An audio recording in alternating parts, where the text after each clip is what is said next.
una tabla midiendo entre pines 1 y 2 del optoacople. No, no creo, Simón. Es decir, eso sería factible si nos pretendiéramos volver especialistas sobre esta fuente. Sobre esta fuente.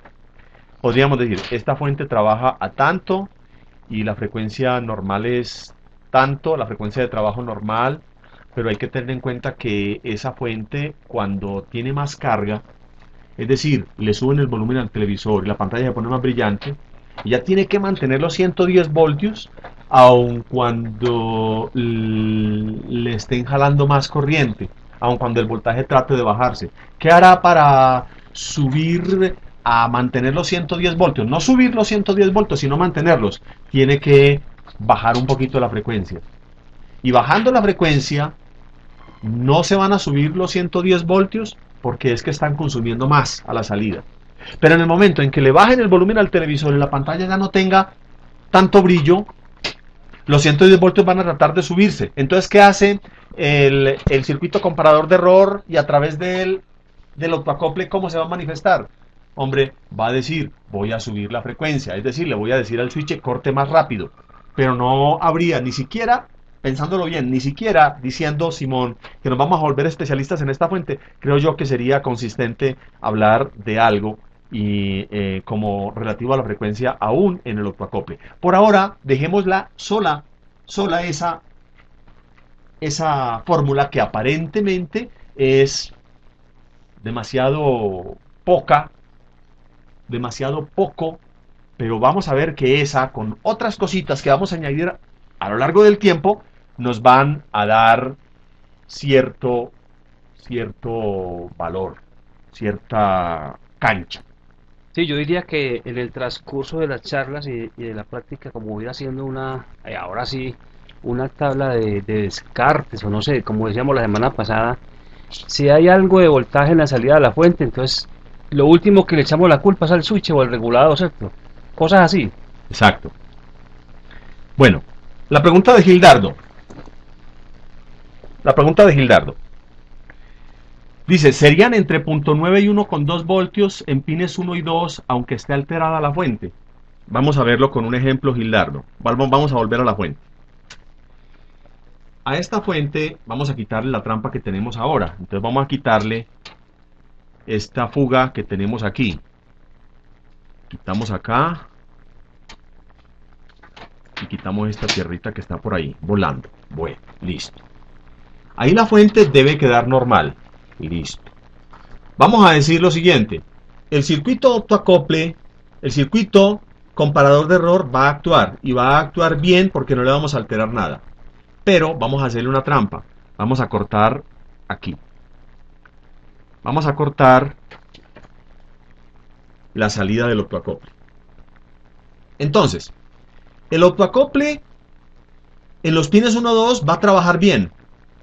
Pero en los pines 3 y 4 no va a lograr llevar la razón porque hay una pista abierta. Listo. Vamos a ver qué pasa. ¿Qué pasa? Pongámoslo a simular. Acuérdese de la F que pausa el cantarse. No, ninguna aquí. Ah, sí, pero es F10. Ah, por eso.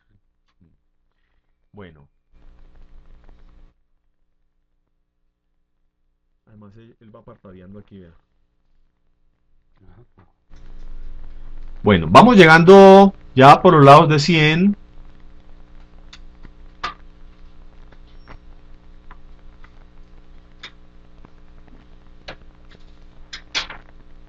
Y como es de esperarse, no para. ¿Por qué? Porque no hay control. Es como si hubiéramos quitado el autoacople, ¿cierto? Entonces la fuente en este momento va para arriba. Ya pasó de 120. Ya va llegando a 180 voltios, vean. Ya va llegando a 180. Listo. Vamos a congelarla. No la voy a apagar todavía ahí, que termine de oscilar. Pero ahí. Y voy a tomar la medida en los pines 1-2 del autoacople. 1-2 del autoacople, que es la medida que estamos tomando. Mire, Gildardo y compañeros. La medida que ahorita nos daba punto 9 cuando la fuente estaba, como quien dice, encarriladita, aquí va subiendo ya de 1 voltio. Y mire que va subiendo. Mire esta línea. Mire esta línea. Entonces la pregunta de Gildardo es razonable. Yo le voy a quitar en este momento, la voy a descongelar para que nos diga dónde va. Va en 200, casi 300 voltios. Y vamos a ver aquí, en este lugar, cuánto nos está dando en los nodos, o sea, en el primario, en los pines nodos del autoacople, vea. Más de 1 voltio, ¿ve? Más de 1 voltio. Más de 1 voltio. ¿Eso qué significa? El comparador de error está gritando. Está casi afónico de gritar, bájenle, paren, paren. Pero no le oyen. Él está tomando la comparación entre su punto de referencia y la muestra tan grande que le está llegando, y a través del autoacople con mucho más, digámoslo así, entre comillas, porque no es sino 0.1 de diferencia, pero realmente es mucho más para este circuito que es tan sensible, es mucho más de 0.9 voltios, está diciendo paren, y no logra hacerlo detener, porque claro, sabemos que eso está abierto. Ahí llegó hasta 1.06 voltios. Vamos a releer la pregunta de Gildardo para darle entonces la respuesta final. Serían de 0.9 a 1.2 voltios en pines 1 y 2, aunque esté alterada la fuente. Tal vez no a 1.2, pero de pronto sí a 1.1. Puede que en algún caso a 1.2. Pero el hecho es que cuando la fuente pasa de 0.95 o el 1 voltio, ya la fuente está, cuando el autoacople pasa de esa medida, ya significa que el circuito está gritando, está haciendo esfuerzos grandísimos, pero seguramente no le están oyendo. Y es lo que pasa aquí cuando tenemos en el voltaje de salida, 245 voltios. 245 voltios. Bueno, ¿alguna otra pregunta? Hemos visto hoy cómo la fuente tiene un circuito oscilador básico que, digámoslo así, oscila a la frecuencia natural de resonancia de el transformador con la bobina de vías y los condensadores o el condensador de acople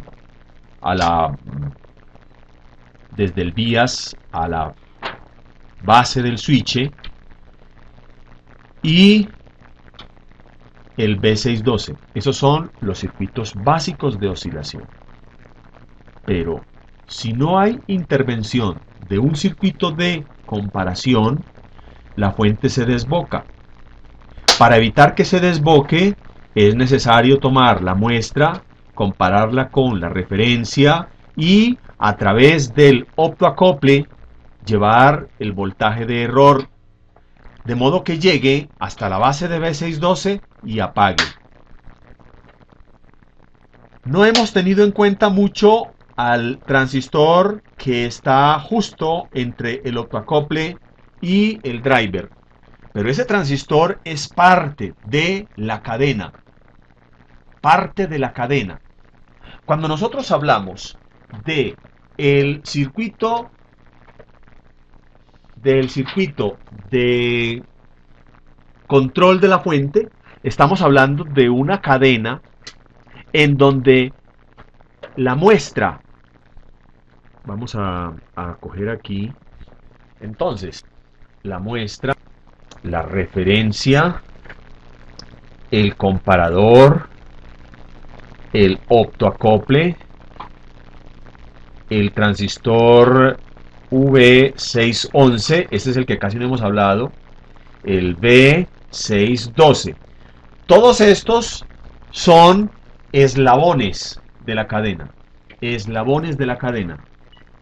Entonces aquí tenemos el primer eslabón, el segundo eslabón, el tercer eslabón, y así nos vamos yendo. Cualquiera de los eslabones podría fallar. Si yo me doy cuenta de que este eslabón existe,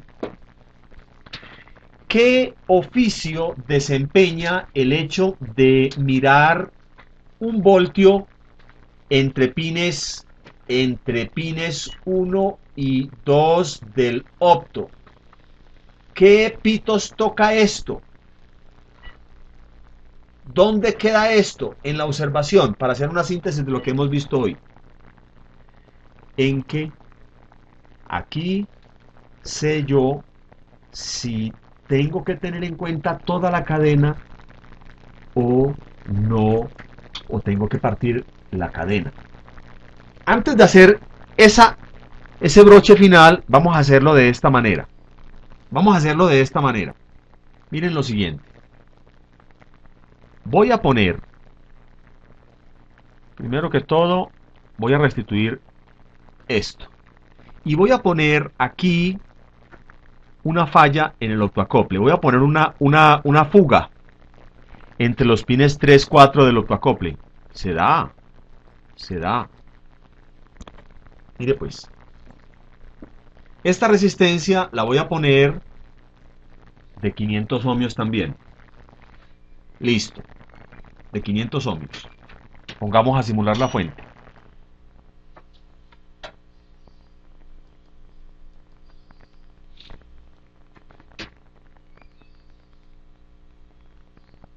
Aquí va el más B.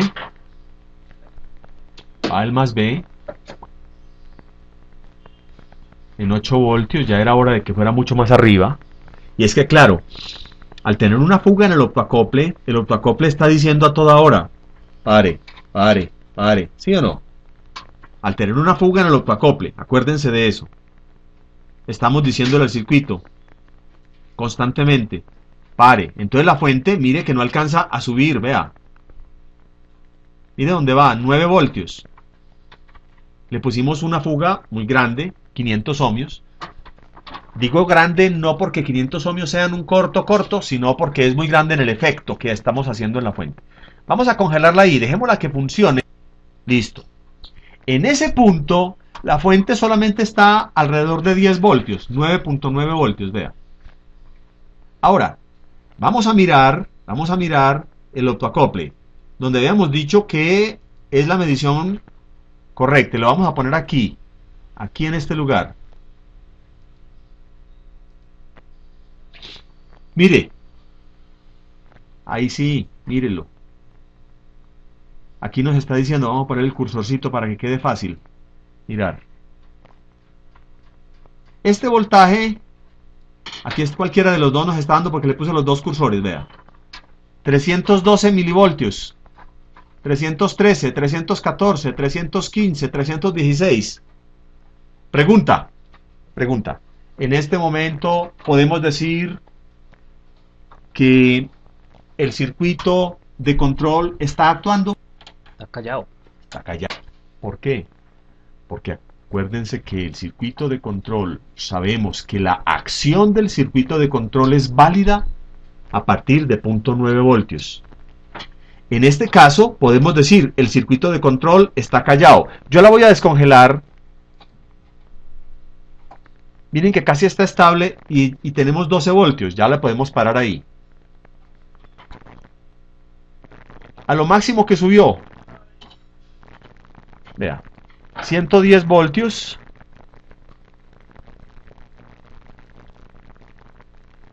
Nos subió a 11 voltios.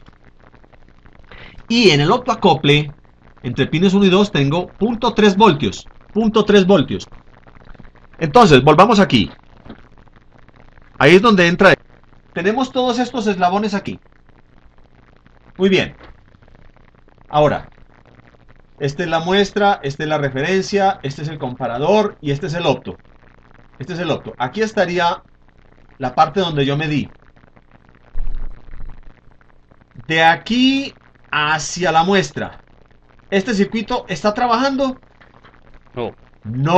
¿Por qué?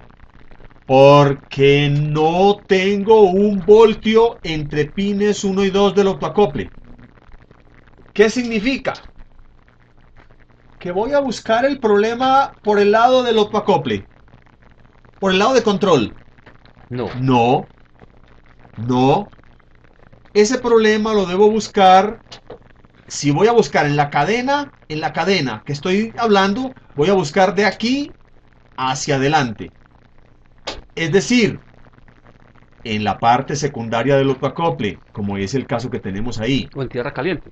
en tierra caliente. En la parte secundaria del octoacople, o sea, en los pines 3, 4 del octoacople, en el B611, en el B612. De acuerdo a lo que hemos visto, ahí partiríamos la cadena. Bueno, Entonces, ahí nos estamos dando cuenta de la utilidad de saber ese voltio, dónde está, si está o no está, y qué cosas medir, por lo menos hablando, ojo, hablando de el circuito de control. Estamos hablando del circuito de control. Del circuito de control. Entonces, por ahora, hablando del circuito de control representado en muestra, referencia, comparador de error, LED y transistor del octoacople, transistor B611 y transistor B612, cuando nosotros no tenemos un voltio entre estos dos terminales, buscamos de aquí hacia allá, de aquí hacia allá, en el circuito de control. Si el circuito de control es el del problema, buscamos de aquí hacia allá, de aquí hacia allá. Hay otra cadena que luego vamos a establecer, y esa cadena tiene que ver con que aquí pueda haber algún elemento que esté haciendo que esa fuente esté bajita. Podría haber algún elemento aquí, en estos, las salidas. Y podría haber algún elemento ya que esté aquí, ya está dentro de la cadena. Si fuera fugas, por ejemplo, fugas en este transistor, que finalmente las podemos encontrar, fugas en este transistor, está dentro de la cadena. ¿Ve? Entonces ya, por ahora, lo que quiero que quede claro es, si partiendo de la medida de un voltio está o no está, sabemos a qué punto de la cadena ir en la pesquisa para encontrar la falla, hablando del circuito de control.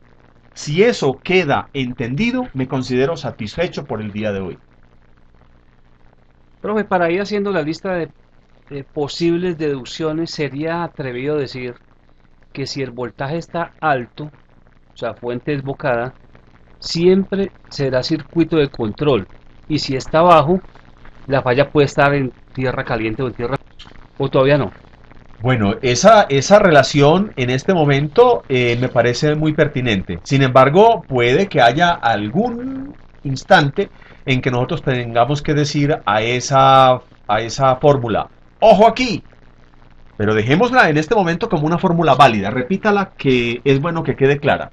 Si la fuente está alta, siempre la falla estará en el circuito de control de la fuente. Y si la fuente está baja, caída, entonces puede estar en tierra caliente o en tierra fría. Bueno, por ahora esa fórmula tengámosla como una primera deducción, me parece muy lógica, muy inteligente, y vamos a ver hasta dónde esa fórmula sigue siendo invariable. Vamos a ver si en algún momento esa deducción le decimos, ojo aquí, que aquí hay algo que se sale, pero por lo pronto esa fórmula vale. Profe, hay otra, y pues yo digo que como de pronto al final del curso vamos elaborando una listica de estas cosas y con las preguntas que vamos haciendo, pues vamos a ver si es cierto o no. Pero por experiencia he tenido que cuando un filtro condensador electrolítico, el gordo que llamamos nosotros, el grande, se descarga inmediatamente, es porque la fuente está trabajando. como uno de los consejos para trabajar en fuentes es descargar el filtro. Si nosotros vemos que el filtro está cargado, es porque la fuente no está operando. Digo yo, tiene su sentido en razón a que lo que hace el switch es cargar y descargar el condensador. Muy bien. A lo que Freddy se está refiriendo, compañeros, yo sé de qué está hablando, pero de pronto no es perfectamente claro para todos. Aquí está el filtro gordo, que es el voltaje de entrada. Este es el filtro más gordo y es el que está luego del puente rectificador.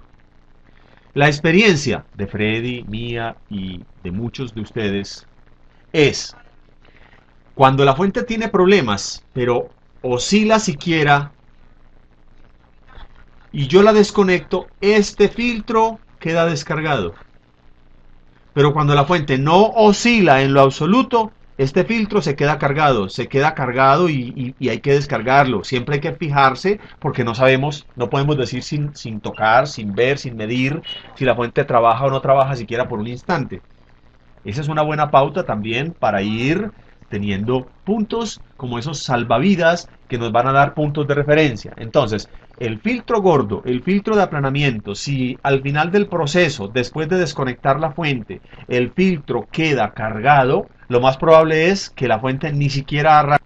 Pero cuando el filtro logra descargarse, la fuente sí trabaja, sí oscila, porque la oscilación de la fuente es la que descarga ese filtro, como bien lo ha dicho. Esta fuente, profe, ya falta hacerle más análisis o ya... Yo creo que todavía tenemos que seguir aquí otro ratico. Bueno, Tenemos que seguir aquí otro ratico. Lo que decía ahora no es en vano. Hay que mirarla de principio a fin. El hecho de irle mirando de una manera, patas arriba, patas abajo, etcétera, etcétera, nos va familiarizando con ella, nos va familiarizando con el circuito oscilador, las maneras de llegar a entender, porque es que es importante que ustedes, al estar ante la pantalla de su computador, logren familiarizarse con los elementos que estamos trabajando como herramientas, para que esas cosas, a medida que vamos avanzando en los temas, logren ir siendo asimiladas muy rápido. Es como cuando uno está aprendiendo a manejar, sea una moto o un carro. Al principio tiene que pensar en cómo hundir el embrague para arrancar y cómo tengo que, cuando voy a frenar, también hundir el embrague a no ser que esté neutra, etcétera, etcétera, para que el carro no vaya a apagar. Ya después eso lo hago sin necesidad de pensar. Eso es lo que pretendemos al comienzo, darle y darle, darle, hasta que esas cosas se vayan volviendo casi maquinales.